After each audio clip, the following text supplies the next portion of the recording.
Welcome to The Explainer. Today, we're diving headfirst into a theory so radical, it suggests the very fabric of our reality, space and time itself, might not be fundamental at all. That's right, it might just be an illusion.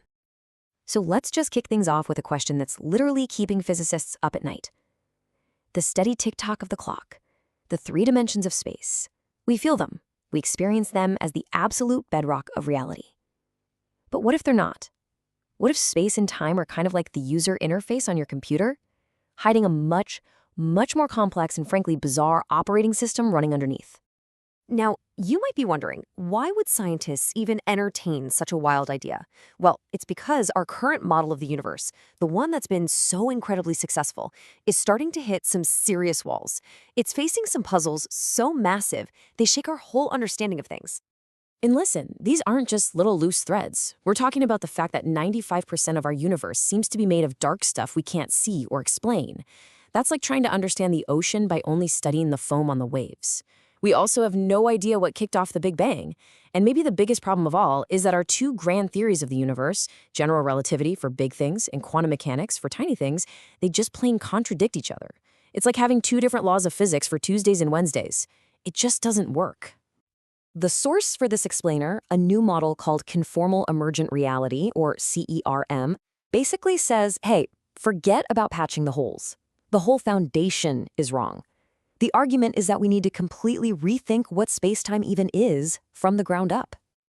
Okay, so let's get into this. The central idea here is that space-time is emergent. The best analogy is the image on your screen. The image is real, right? You can see it, you can interact with it, but it's not the fundamental reality. The hardware, the pixels, the code, that's what's fundamental. This theory says space-time is the image, and it's being generated by a deeper, purely geometric reality. So what is this deeper reality made of? The model proposes this single, all-encompassing thing called the omega field. You can think of it as the source code for the universe, the architect of space-time.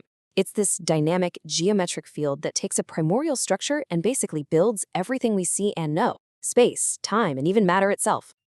All right, so this is where it gets really weird. This new reality, it plays by a completely different set of rules. Three of the big ones are something called proto-time, a new take on entropy, and a brand new uncertainty principle. Let's break them down. First up, you've got to forget everything you think you know about time. This model introduces something called proto-time. It's not a clock on the wall. It's more like a fundamental ordering of events. And get this. Its speed, its ticking, depends entirely on how warped space-time is. Near a black hole where gravity is intense, proto-time ticks incredibly fast. But way out in the empty voids of space, it barely moves at all. It's the raw material from which our sense of time is built. So how do we get from that weird, stretchy proto-time to the 1 second after another time we feel every day?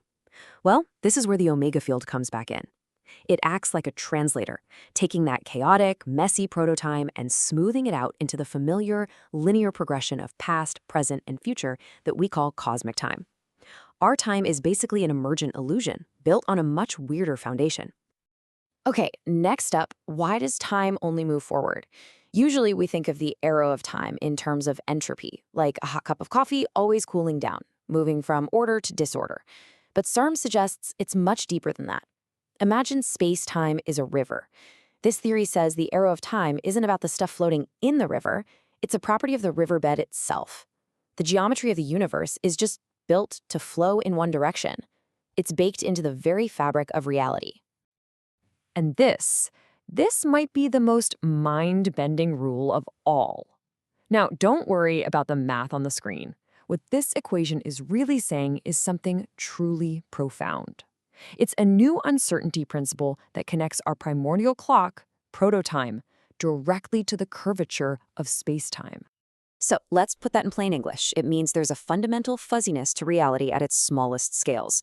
You can never, ever know both the exact geometry and the exact flow of proto-time at the same moment. And why is that so huge? Well, think about the Big Bang, or the center of a black hole. We call them singularities, points of infinite density. But this new rule says, maybe those don't exist. The universe has a built-in defense mechanism, a fuzziness that prevents it from ever reaching infinity. Okay, so we've got this wild new picture. A universe built from pure geometry, running on the strange clock of proto-time, and with a fundamental fuzziness baked in. It's a really cool story, right? But does it actually solve anything? Well, let's see how this framework tackles those big crises we talked about earlier. This table really lays it all out. It just flips the script. Instead of looking for mysterious invisible particles to explain dark matter, CERM says nope, it's just a geometric illusion caused by the omega field. Dark energy isn't some strange force, it's just a natural consequence of spacetime's geometry evolving. And those singularities, we just talked about that. They're simply not allowed by the new rules of the game. It replaces all the missing stuff with the effects of pure geometry. Now, I know what you might be thinking. This is all just cool philosophy, right? Just a fun thought experiment. But here's the kicker, and this is probably the most important part of all. This isn't just a story. It's a real scientific model that makes specific, concrete predictions that we can actually go out and test. So what are we looking for? Well, the model says we should find these weird, almost invisible patterns in the heat left over from the Big Bang.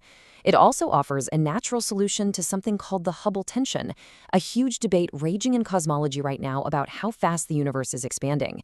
And maybe the wildest prediction of all, it suggests we might be able to find echoes, actual gravitational wave echoes of universes that existed before ours. These are all real signals our telescopes can look for right now. So when you boil it all down, what's the big takeaway here? For all of human history, we've thought of space and time as the stage on which the play of the universe unfolds. This model suggests that no, space and time are actually part of the play itself. They're actors on the stage. And it leaves us with this final, really tantalizing question. If space-time isn't fundamental, what other aspects of our reality are just waiting to be completely redefined?